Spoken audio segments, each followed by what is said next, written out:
cette œuvre. Que Dieu vous bénisse. On va aller ensemble, si vous voulez, dans Proverbes chapitre 10. Alors, dans le ministère que Dieu m'a confié, c'est un ministère assez diversifié.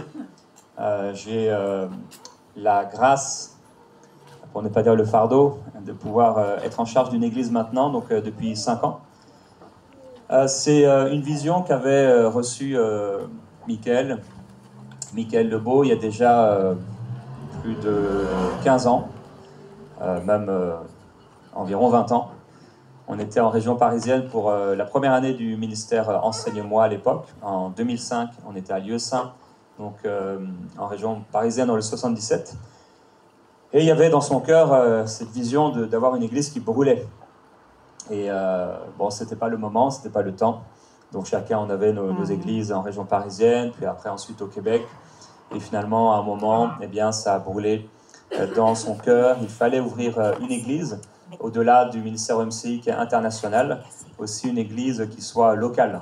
Et donc, on a, avec lui, fondé cette église Plénitude il y a 5 ans au Québec, en plein Covid. Donc, on était juste 5-6 familles au départ. Et on a ouvert officiellement les portes au bout d'1 an et demi, je crois. Et donc aujourd'hui, on a la grâce de pouvoir être une belle assemblée avec chaque semaine des personnes qui se tournent vers le Seigneur. Amen. On est reconnaissant de pouvoir faire des baptêmes d'eau aussi en début de mois, chaque mois. Dieu m'a mis à cœur depuis longtemps maintenant de pouvoir faire un appel au salut dans chacune de nos réunions du dimanche, et comme un geste de foi, et de voir que le Seigneur a répondu. Donc on a creusé un trou et le Seigneur l'a rempli. Il en sera fait selon notre foi. Et Dieu ajoute à son église, on est reconnaissant pour cela, de voir cette église florissante. Une église familiale, une église aussi avec beaucoup d'enfants. On a eu la grâce, en fait, l'église loue les espaces de MCI et les locataires, et aussi un bâtiment qui se trouve juste en face, une annexe qui est vraiment quasiment collée au bâtiment à environ 80 mètres. Et qui est juste dédié pour les enfants, puisqu'on a 120 enfants chaque dimanche, donc ils sont là. Et avec des super programmes pour eux, ils ont un gymnase, ils ont des salles qui sont super.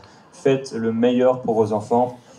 Église de Dieu, et soutenez cette église, parce qu'en soutenant l'église financièrement, vous soutenez aussi les enfants. Amen. J'espère que vous ne donnez pas le reste de vos objets, de vos vieux jeux à vos enfants dans cette église, mais que vous donnez le meilleur pour eux, parce qu'ils méritent le meilleur. Amen. Ils méritent le meilleur, il faut investir pour nos enfants. Je me souviens que dans une église locale, où j'ai eu l'occasion d'aller et d'être membre, quelqu'un avait eu la bonne idée de faire un appel à l'église et de demander aux gens tous les jeux que vous voulez plus, etc., donnez-les à l'église. Et j'étais étonné de cet appel. En tout cas, je me souviens avoir vu ces jeux, et je ne sais même pas si Emmaüs en aurait voulu. Dieu mérite le meilleur. On ne donne pas les restes à Dieu, on donne le meilleur. En fait, ce qu'on aurait voulu s'acheter, on l'achète pour l'église. Il y avait moins d'amen, mais amen quand même. Hein.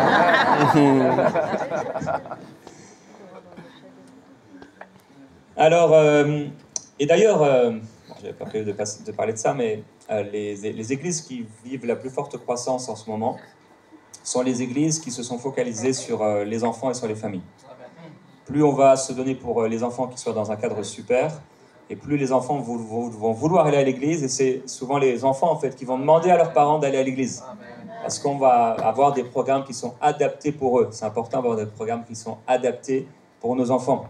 On ne veut pas simplement les mettre quelque part parce qu'ils nous dérangent. Ils ne nous dérangent pas, les enfants. Ils ne dérangeaient pas Jésus non plus. Et Jésus les bénissait, Jésus pouvait les prendre dans ses bras, il pouvait imposer les mains sur eux. Pendant que les disciples essayaient de... Voilà, c'est le ministère de Jésus. Attends, c'est l'homme de Dieu. Jésus, c'est le Fils de Dieu. On ne le dérange pas et on va empêcher les enfants de venir à lui. Mais Jésus, il a été choqué de cette attitude. Et il a dit non, mais le royaume de Dieu, c'est pour eux en fait. C'est pour ceux qui leur ressemblent. Et laissez venir à moi les petits-enfants. Donc je prie que Dieu puisse multiplier au milieu de vous les petits-enfants. Que les enfants vous soient donnés, comme Kevin. Et moi aussi, il me fait le coup, tous les jours il montre les photos de son enfant. J'ai vu que hier il parlait à son enfant, mais je dis mais il peut pas te répondre en fait. Il vient de naître. Et Kevin, il va être un bon papa, ça c'est sûr. Ça c'est sûr. Aïe aïe aïe. Ah oui, il y a des gens, c'est en eux, donc voilà, bon. C'est bien que vous soyez des bons pères et des bonnes mères. Et c'est d'ailleurs le sujet que le Seigneur m'a mis à cœur de partager avec vous ce matin. Et donc c'est ça, les enfants, il faut avoir un programme adapté pour eux.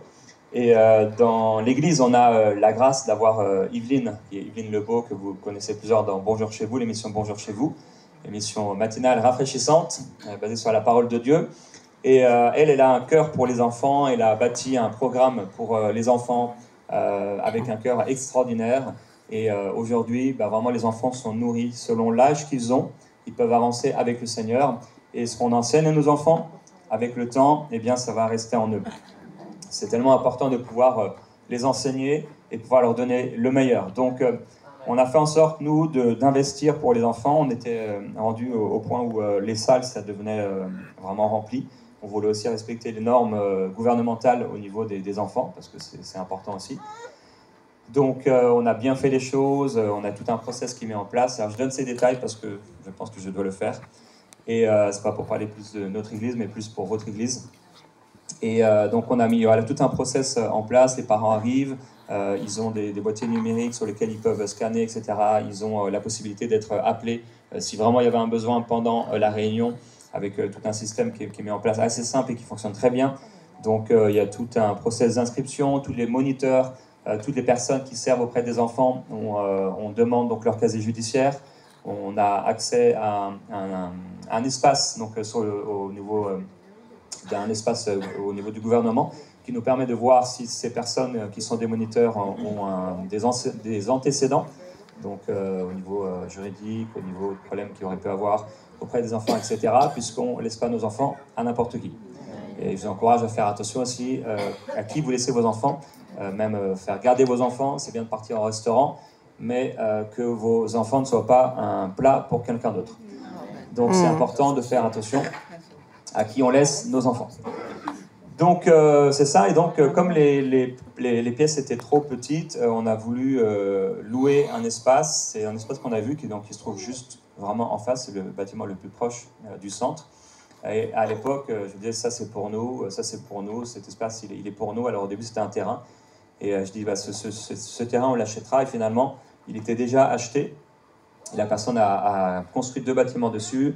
Et en fait, quand on a voulu le prendre à l'époque, mais on n'était pas vraiment prêt, on n'était pas encore arrivé à là. Donc il a été pris par un cabinet d'architectes qui ont commencé les travaux. Ils ont investi entre 80 à 100 000 $ dedans. Et finalement, ils n'ont pas eu les subventions, donc ils l'ont quitté. Et quand ils l'ont quitté, c'était exactement le moment où on en avait besoin. 1 ou 2 jours avant, on avait fait une réunion d'assemblée générale à Plénitude, où en fait, on avait donc organisé le bâtiment, fait des plans du bâtiment dans la journée. Et on nous a appelé 1 ou 2 jours plus tard, et c'était exactement les plans qu'on avait fait à 90% près. Donc c'était vraiment un miracle, et on a gagné entre 80 à 100 000 $, mais on a dépensé plusieurs centaines de milliers de dollars pour faire quelque chose de bon pour les enfants. Amen. Donc parce que la valeur d'une âme, ça n'a pas de prix. Ça n'a pas de prix. Et on a investi, je pense, environ 100 à 150 000 $ pour le matériel pour les enfants. Et on est une église qui a commencé donc, par des petits commencements. On a aujourd'hui entre 450 à 500 adultes chaque dimanche. Oh. Donc vous pouvez le faire. Et vous pouvez faire mieux, on peut faire mieux aussi, et on aspire à faire mieux. Donc on a voulu un gymnase, quelque chose où les enfants peuvent jouer. Il y a des terrains de basket, des paniers de basket professionnels, ils ont des paniers des trucs de foot aussi, plein de ballons. Bref, c'est comme dans une école, aussi pro qu'une école, et voire même mieux, avec du matériel qui est excellent et dont ils ont envie de venir là. Et également, c'est un espace qui est utilisé pour les jeunes, les ados et plus aussi les jeunes adultes, dans lesquels ils peuvent se retrouver avec des lumières, avec tout un tas de choses. Et on a des leaders de jeunesse. À chaque fois, je leur dis, mais en fait, faites ce qui est le mieux pour les jeunes. S'ils ont envie de boire quelque chose de bien, bon, pas d'alcool, hein, mais voilà, on va pas leur donner les trucs pourris, là. Bref, j'allais dire une marque, mais je ne vais pas le dire. Et voilà, on veut donner le meilleur, en fait, pour que les jeunes soient bien, pour que les jeunes qui ne connaissent pas le Seigneur puissent venir aussi. On n'attire pas ces jeunes... Vous savez que l'Église n'attire pas les gens? En général. C'est rare que je pense que quelqu'un frappe à la porte en disant « j'avais tellement envie de venir à l'Église ». C'est souvent le relationnel, et ça passe souvent par des choses aussi simples parfois que la nourriture. Certainement quand vous faites des agapes, je ne sais pas comment vous appelez ça ici, mais c'est là où il y a le plus de gens. Hein. Environ 10 fois plus que dans les réunions de prière. Voilà. Donc voilà, tout ça pour dire, je vous encourage à pouvoir semer dans l'église, dans cette église, hein, pour faire le mieux pour les enfants et de mettre en place des programmes de plus en plus adaptés aux enfants. Ne leur parlez pas de l'Apocalypse, hein, mais parlez des choses qu'ils peuvent comprendre, et selon leur âge, même si dans leurs rêves, souvent, Dieu peut aussi leur parler de la fin des temps, pour mettre en eux une crainte de Dieu. Voilà pour cette longue introduction, mais qui fait pleinement partie de mon message. Alors on va aller ensemble donc dans Proverbes chapitre 10.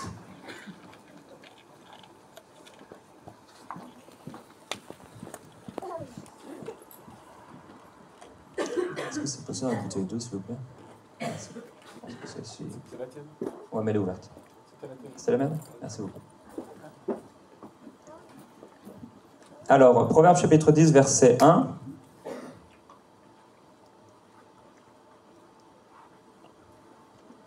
Un fils sage fait la joie d'un père, et un fils insensé le chagrin de sa mère.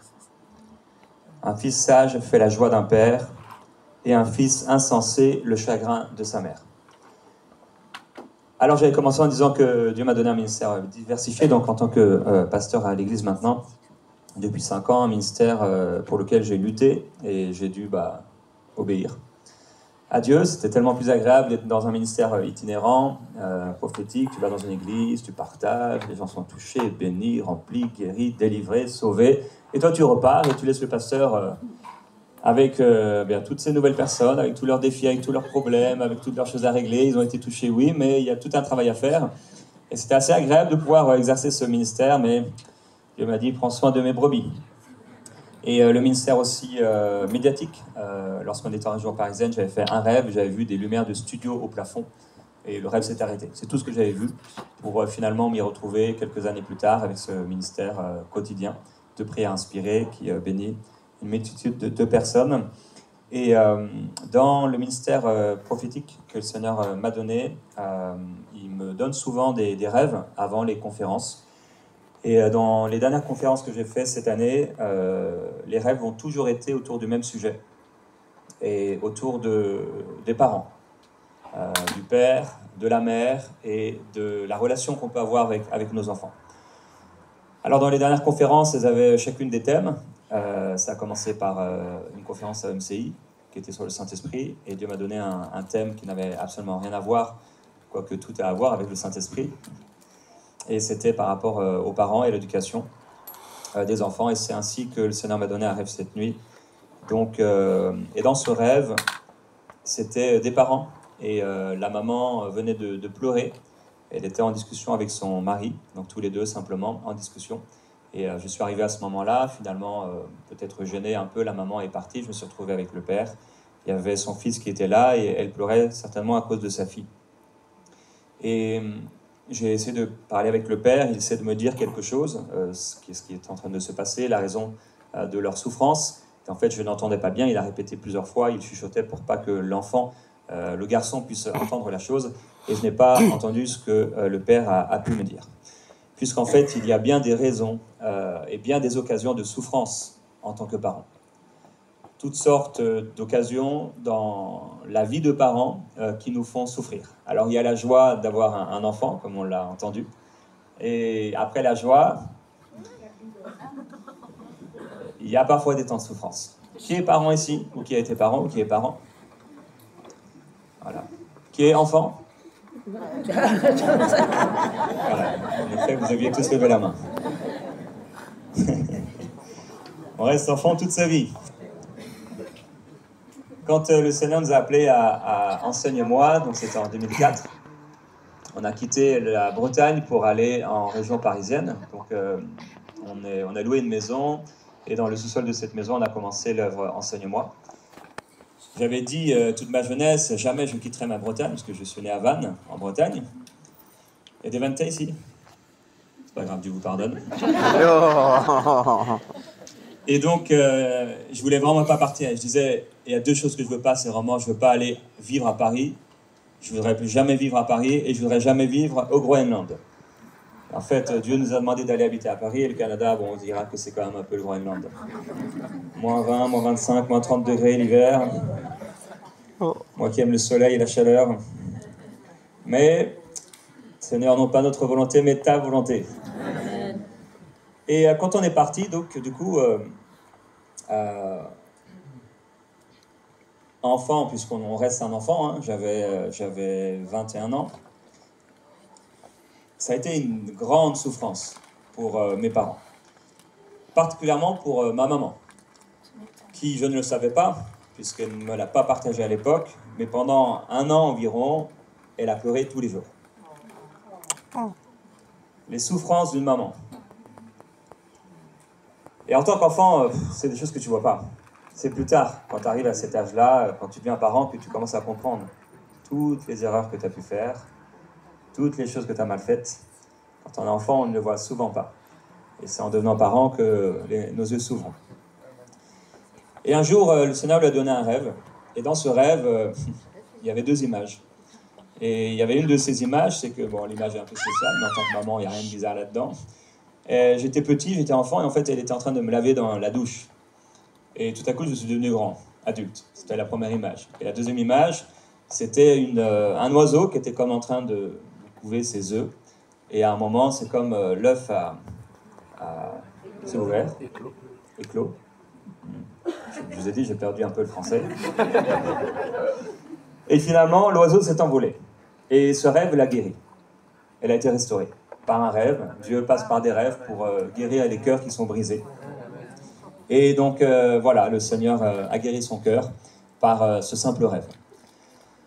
Les souffrances d'une maman. Alors, la Bible dit qu'un fils sage fait la joie d'un père et un fils insensé le chagrin de sa mère. Maintenant, son chagrin n'est pas venu parce que j'étais insensé, mais parce que j'ai obéi à l'appel du Seigneur. Et des fois, l'obéissance de tes enfants ou la désobéissance de tes enfants, ils peuvent avoir la même conséquence du fait de te faire souffrir. Pour nous, par exemple, on a obéi à Dieu, il fallait qu'on quitte la famille. La Bible dit, l'homme quittera son père et sa mère, s'attachera à sa femme, les deux deviendront une seule chair. On est content quand les enfants sont proches de nous, mais ça devient difficile quand les enfants sont loin de nous. Et même si l'Église, eh bien, c'est un lieu où on parle du Saint-Esprit, de la puissance de Dieu, du parler en langue, etc., des miracles, etc., bien, en effet, on est des êtres relationnels. Et certainement, ce qui fait le plus souffrir dans nos vies, ce sont nos relations. Nos relations. Et aujourd'hui, alors qu'on parle des parents, on parle également des enfants, bien sûr, mais on parle aussi des leaders. En tant que leader, bien, nous sommes une figure également d'autorité, et parfois comme des parents, comme un père et comme une mère pour d'autres personnes. C'est intéressant de voir que dans le livre des Proverbes, déjà à partir du chapitre 1, il est écrit donc... Le Salomon va s'adresser à son fils. Il dit « Écoute mon fils l'instruction de ton père, ne rejette pas l'enseignement de ta mère. » Et on s'apercevra qu'au chapitre 2, verset 1, « Mon fils, si tu reçois mes paroles. » Chapitre 3, verset 1, « Mon fils, n'oublie pas mon enseignement. » Chapitre 4, verset 1, « Écoutez mes fils l'instruction d'un père. » Chapitre 5, verset 1, « Mon fils, sois attentif à ma sagesse. » Chapitre 6, verset 1, « Mon fils, si tu étais porté garant pour ton prochain. » Chapitre 7, verset 1, « Mon fils, retiens mes paroles, etc., etc., jusqu'au chapitre 10 qu'on a lu, le verset 1. Alors, la Bible est pleine d'enseignements pour les parents et pleine d'enseignements pour les enfants. On a un rôle à jouer en tant que parents et ce rôle, il est important, ce rôle, il est fondamental puisque c'est nous qui allons apporter à nos enfants les fondements de leur vie. On sait, et il a été prouvé, que lorsqu'un bébé n'est pas collé à sa mère dans les premières journées de sa naissance et qu'il est laissé quelque part sans sa maman, ça peut avoir de graves séquelles. Beaucoup de personnes qui vont vivre avec un sentiment d'abandon. C'est intéressant puisque mon épouse Annabelle, c'est un bébé qui a été adopté. Elle a été adoptée.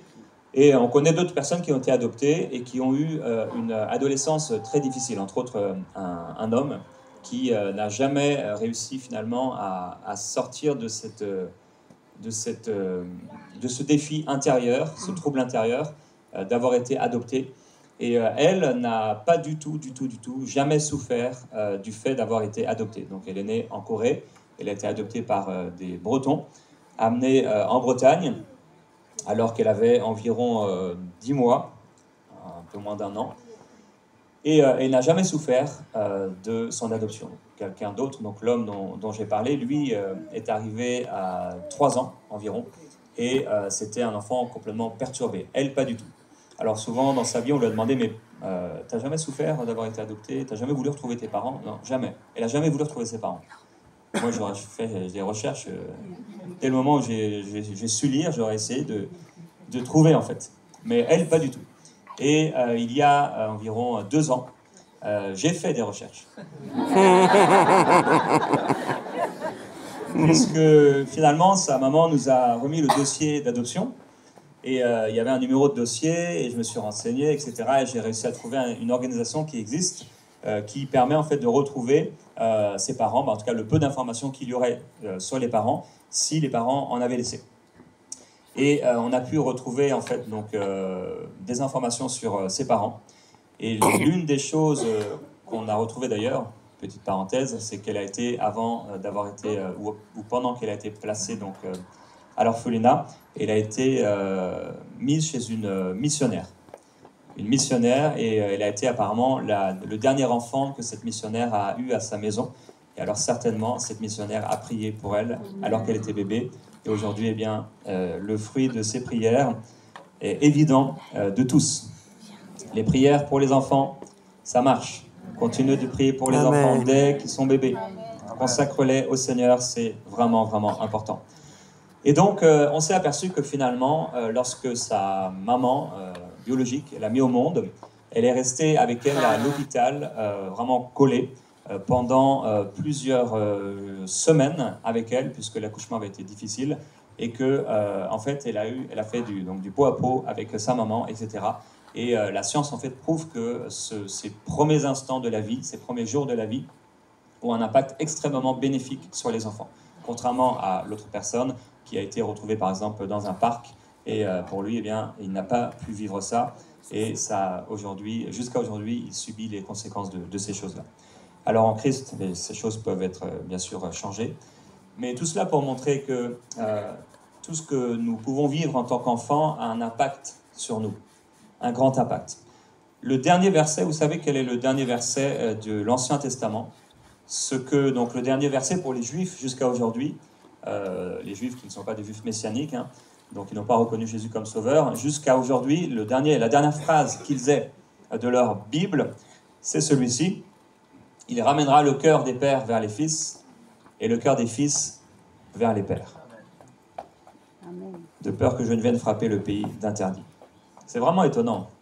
Et c'était le ministère de Jean-Baptiste de ramener le cœur des pères vers les fils et le cœur des fils vers les pères. On peut grandir et être des adultes, mais d'une manière ou d'une autre, on est toujours rattaché au Père. Il y a toujours un lien, il y a toujours quelque chose. C'est vraiment étonnant parfois pour les personnes d'ailleurs qui n'ont pas connu leurs parents, de les découvrir un jour et de voir que ils ressemblent à leur père. Que ce soit par des traits physiques, que ce soit par des traits moraux, ou que ce soit par des traits spirituels, parce qu'on peut hériter spirituellement de quelque chose de négatif qui vient du royaume des ténèbres. C'est pour ça que certaines personnes ont parfois des maladies héréditaires qui peuvent apparaître comme étant juste physiques, mais aussi parfois c'est juste spirituel, ce sont des malédictions. Ou des personnes, par exemple, il y a des familles où les hommes, je connais par exemple une famille comme ça, les hommes, par 3 générations, sont morts à 39 ou 40 ans. Et donc il y a des malédictions comme ça, mais il y a aussi des bénédictions. Il y a des bénédictions. Lorsque nous marchons avec le Seigneur, il y a des bénédictions. Donc, c'est pas étonnant que Jean-Baptiste, dont le papa est pasteur, suive ce même chemin. Il y a des bénédictions dans le fait de marcher avec Dieu. Lorsque nous marchons avec Dieu, nous devons croire que nous sommes bénis, moi et ma maison. Amen. Nous servirons l'Éternel. La foi seule de Noé a suffi à sauver sa famille. La Bible dit qu'il était seul à marcher avec Dieu. Donc s'il était seul à marcher avec Dieu, ça veut dire que sa famille ne marchait pas avec Dieu. Il était le seul juste devant Dieu, pas ses enfants. Mais la justice de Noé l'a amené à sauver sa famille. Et il a fait entrer dans l'arche sa famille. Je crois que le salut, c'est pas seulement individuel. Que lorsque Dieu pense au salut, à ton salut, il pense au salut de toute ta famille. C'est pour ça que lorsqu'il sauve le geôlier, il ne sauve pas seulement les geôliers, il sauve toute sa famille. Amen. Quand dans les Actes des Apôtres, Paul va recevoir cette vision du Macédonien qui prie et qui, en tout cas, qui le demande de venir, qui secours-nous, il commence donc à aller vers la Macédoine, et là, il s'attend peut-être à voir cet homme de la vision, mais ce n'est pas exactement l'homme de la vision, c'est une figure, c'est un symbole de ces Macédoniens, de ces gens qui vivent là. Et la première personne qu'il voit, c'est une femme. Et cette femme va les recevoir dans sa maison, et je crois que toute sa maison va recevoir l'évangile. Les enfants de Noé, on pourrait parler d'Abraham, d'Isaac et de Jacob. Le salut est pour toute la famille. Nous devons croire que lorsque Jésus-Christ est entré dans notre cœur, Jésus-Christ est entré dans notre famille. Amen. Nous devons croire que le salut que nous avons en tant qu'individus, c'est également le salut pour nos enfants. Amen. Et également le salut pour nos parents. Amen. On doit croire et se tenir sur la parole que ce salut n'est pas seulement individuel, mais il est familial. On pourrait étudier cela, mais ce n'est pas aujourd'hui le sujet de ce message. Il ramènera le cœur des pères vers les fils et le cœur des fils vers les pères. Je prie que Dieu puisse faire cette œuvre aujourd'hui aussi de réconciliation et de restauration. On connaît l'histoire du fils prodigue. On va aller ensemble voir ce passage dans Luc, chapitre 15.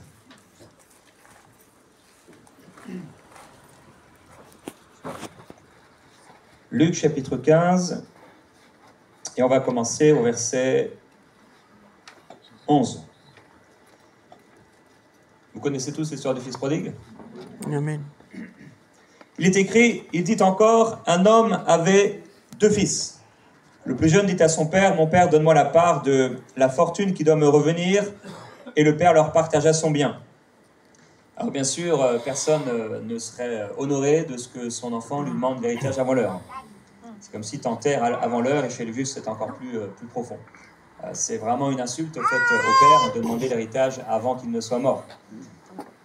Et on le sait, les héritages d'ailleurs causent beaucoup de problèmes dans les familles. Quand les parents meurent, ça devient la catastrophe, comme si finalement ce qui était le plus important c'était l'argent des parents plutôt que le départ des parents. Peu de jours après, le plus jeune fils rassembla tout ce qu'il avait, il partit pour un pays lointain où il dissipa sa fortune en vivant dans la débauche. Quand il eut tout dépensé, une grande famille survint dans ce pays, il commença à manquer de tout. Il se lia avec un des habitants du pays, qu'il envoya dans ses champs faire paître les pourceaux. Ensuite, on connaît l'histoire. Eh bien, il va tout dépenser et il va commencer même à désirer manger la nourriture qu'on donne aux cochons. Et il va rentrer en lui-même. Et il va commencer à se dire, mais finalement, j'étais bien mieux chez mon père. Et il dit, au verset 17, rentré en lui-même, il se dit, combien d'employés chez mon père ont du pain en abondance, et moi ici, je péris à cause de la famine. Ce qui va le pousser vers son père, c'est la même chose que ce qui l'a éloigné de son père. C'est son ventre. Il ne retourne pas chez son père parce qu'il veut voir son père. Il retourne chez son père parce qu'il veut manger. Cette histoire n'est pas l'histoire du fils prodigue. Cette histoire est l'histoire d'un père. C'est pour ça qu'on a lu ensemble au verset 11, Jésus dit encore, un homme avait 2 fils. Jésus ne dit pas, un fils avait un père. Il dit, un homme avait 2 fils. Ce que nous appelons en fait l'histoire du fils prodigue n'est pas l'histoire du fils prodigue. C'est l'histoire d'un père. Et dans cette histoire, le mot père est cité beaucoup plus que le mot fils. C'est l'histoire d'un père. Imaginez le père dans cette histoire. Puisque là, on a une vision, bien sûr, sur le fils. C'est comme les 4 évangiles vont nous donner des visions différentes. À la sortie du tombeau, on se dit, mais finalement, est-ce qu'il y avait un ange? Est-ce qu'il y avait 2 anges? Est-ce que c'est Jésus qui apparaît? On peut ne pas comprendre parce que c'est selon comment on va regarder et sur quels détails on s'appuie pour regarder une histoire. Et c'est pour ça qu'il y en a 4, c'est intéressant. Ils, ensemble, complètent l'histoire. Quand on voit le fils et on est tous, d'une manière ou d'une autre, des enfants, quand on vit en tant que fils, quand on vit en tant qu'enfant, bah, on vit les choses selon notre vision. Quand on est enfant, l'enfant, il ne pense pas aux parents. S'il pense aux parents, c'est parce que bah, j'espère que mon père va être à l'heure, ou alors bien, j'espère que je me mets à table et j'espère que le repas va arriver. Donc c'est à peu près à ça que pense un enfant. J'espère que papa me donnera 5 €. J'espère que voilà, mes parents pourront m'aider pour mon aménagement. J'espère que mes parents vont payer un peu pour le mariage. Voilà ce à quoi pense un enfant. C'est souvent son ventre. Il ne pense pas souvent à « je vais aller voir maman, lui demander comment elle va aujourd'hui. Ah, je vais aller voir mon père, il a l'air dans des difficultés, je vais aller voir s'il a bien travaillé, si ça a été son travail. » Non, c'est plutôt, tu vas parler de ta journée, de toi. Ça, c'est bon, c'est les enfants. Hein. Et c'est comme ça. Les enfants sont assez profondément égoïstes. Dans cette histoire, en fait, on voit l'erreur du fils, mais on ne pense pas au père, en fait. Là, on nous montre le focus sur le fils. Bien sûr, il y a tout un message derrière, bien sûr, hein, ceux qui doivent revenir au Seigneur. Mais le père est en train de souffrir. Son fils l'a quitté. Son fils n'est plus à la maison. Comme quand j'ai quitté ma mère, mes parents. La souffrance de ma mère. Quand ton fils part, quelle souffrance. Pour ceux qui ont connu un deuil de leurs enfants. Je ne ferai pas lever la main, mais plusieurs d'entre vous, c'est ce que vous avez connu. La souffrance des parents d'avoir vu leurs enfants partir avant eux. Normalement, on aurait pensé partir avant eux. Mais certains voient leurs enfants partir avant eux. Que ce soit des enfants qui sont nés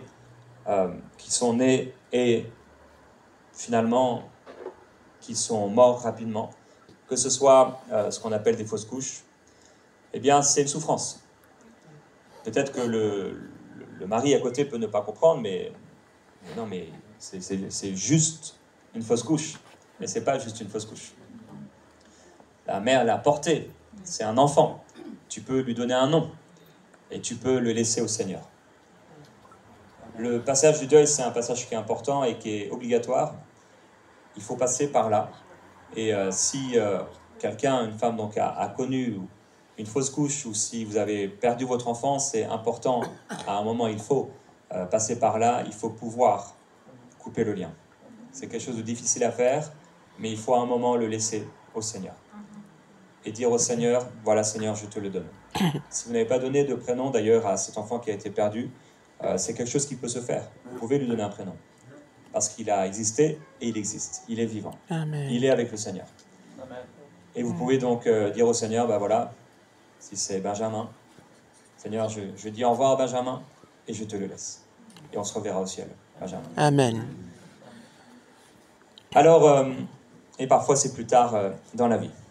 Donc, le fils prodigue dit au verset 18, « Je me lèverai, j'irai vers mon père et je lui dirai, Père, j'ai péché contre le ciel et envers toi. » Ça a l'air d'être une repentance, mais on connaît, nous, ce qui s'est passé avant. Le père ne le sait pas. « Je ne suis plus digne d'être appelé ton fils. Traite-moi comme l'un de tes employés. » Ça a l'air vraiment honorable. Il se leva et alla vers son père. Comme il était encore loin, son père le vit et fut touché de compassion. Il courut se jeter à son cou et il l'embrassa. Ça, c'est le père. Le fils peut te faire les pires coups. Mais ça reste son fils. Ta fille peut t'avoir fait souffrir et pourrait peut-être te faire souffrir. Mais ça reste ta fille. Et surtout si tu marches avec Jésus, quel que soit ce qu'ils ont pu te faire, amen. Bien, ça reste tes enfants et tu les aimes. C'est vrai, c'est vrai. Pour le père, il est bouleversé. Il est tellement heureux de voir son fils. Tout à coup, on se dirait, mais il ne se rappelle pas tout ce qui s'est passé. Bien sûr, il s'en rappelle. Bien sûr, il s'est fait plein de fois l'histoire dans sa tête. Mais il ne voit plus le fils avec son erreur. Il voit le fils avec sa valeur. Il aime son fils. Et il est tellement heureux de revoir son fils. Le père dit à ses serviteurs, au verset 22, « Apportez vite la plus belle robe et mettez-la lui. Mettez-lui une bague au doigt et des sandales pour ses pieds. Amenez les veaux gras et tuez-le. Mangeons et réjouissons-nous, car mon fils que voici était mort. Il est revenu à la vie. Il était perdu et il est retrouvé et ils commencèrent à se réjouir.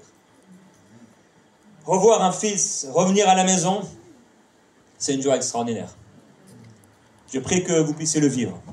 Pour les enfants qui ont quitté la maison d'une mauvaise façon, pour les enfants qui ont quitté la maison, le foyer, pas seulement parce qu'ils étaient adultes, parce qu'ils étaient devenus adultes, mais peut-être aussi parce que les ponts ont été coupés, il n'y a plus de relation l'un avec l'autre. Je prie et je crois que si le Seigneur a partagé ce message, c'est aussi parce qu'il veut réconcilier, ramener des fils vers les pères. Amen. Et également ramener des pères vers les fils. Amen. La réconciliation peut venir des deux côtés. Il aurait été fort possible que le père dise non, il ferme la porte. Non, non, tu sais ce que tu as fait? Tu as fait souffrir maman, tu m'as fait souffrir, la porte est fermée. En tant que croyants, c'est pas ce que nous devons faire. Nous devons ouvrir la porte. Oui. Que les pères retournent vers les fils et que les fils retournent vers les pères. Dieu a la capacité de toucher les fils, les filles, où qu'ils soient dans le monde.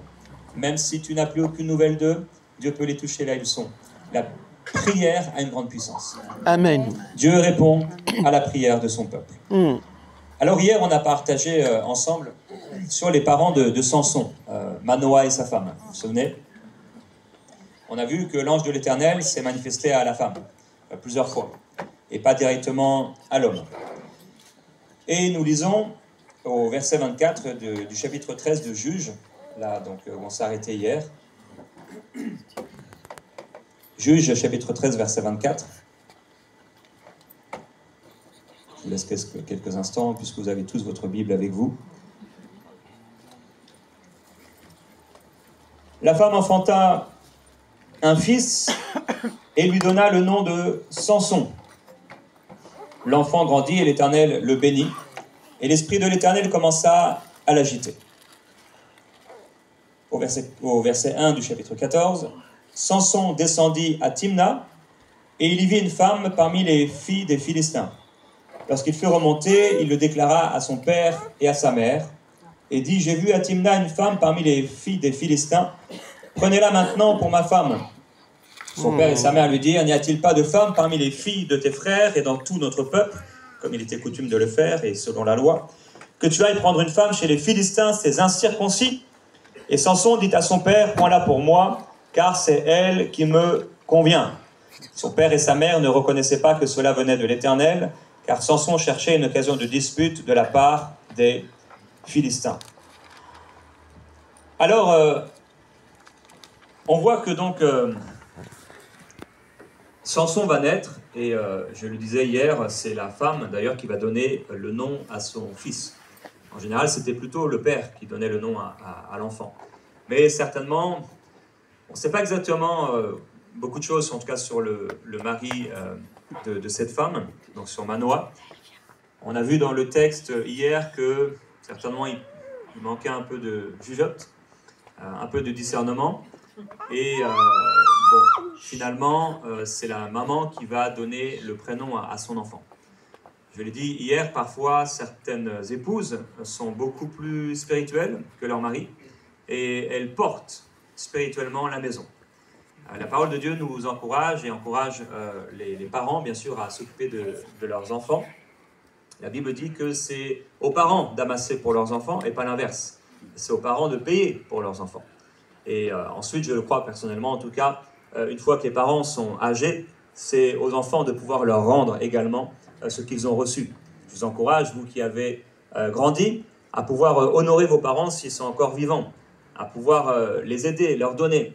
Quand je suis devenu adulte et que on a eu l'occasion d'aller chez mes parents, quand on a commencé particulièrement à vivre au Québec, eh bien, ça a toujours été pour moi une joie de pouvoir payer pour mes parents. Donc, à chaque fois que je vais chez eux, je veux payer. Donc, je les amène au restaurant, je les amène ici et là, etc., etc. Et je paye pour mes parents. Et c'est tout à fait normal, parce que pendant 20 ans, ils ont tout payé pour moi. Je n'ai pas payé de loyer pendant 20 ans. Je n'ai pas payé la nourriture, rien du tout, jamais. Je n'ai pas payé le restaurant, je n'ai pas payé pour toutes les fois où on est parti en vacances, jamais, rien du tout, je n'ai pas donné 1 euro. Et eux, ils ont tout donné pendant 20 ans. Si tu calcules, c'est beaucoup d'argent. Tu peux honorer tes parents et payer tout pour eux pendant 20 ans. et même multiplié à cause de tout ce qu'ils ont fait pour toi. J'encourage quelqu'un aujourd'hui à faire un cadeau à ses parents, s'ils sont encore vivants, que l'Esprit de Dieu t'inspire. Fais-leur un bon cadeau, ils n'ont peut-être pas d'argent, ils ont peut-être moins d'argent que toi.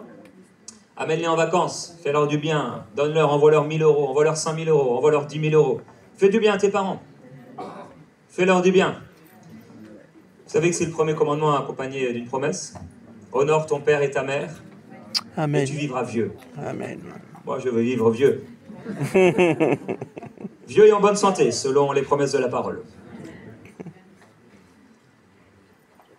Et donc la femme porte parfois un manteau spirituel. Et il y a plusieurs encouragements qui sont faits dans la Bible, hein, par rapport aux parents et par rapport aux mamans, par rapport aux papas. C'est pas à la maman seulement d'éduquer ses enfants, mais c'est aussi au papa d'éduquer ses enfants. Et le papa n'est pas là pour frapper du poing sur la table, il est là pour aimer, il est là pour exhorter, il est là pour encourager. C'est ce que nous dira l'apôtre Paul dans ses épîtres. La maman va être là aussi pour consoler, mais aussi le papa est là pour consoler. Donc le papa doit, tout comme la maman, pouvoir aider, accompagner, éduquer, relever, exhorter, consoler, adjurer de marcher avec le Seigneur tous ses enfants.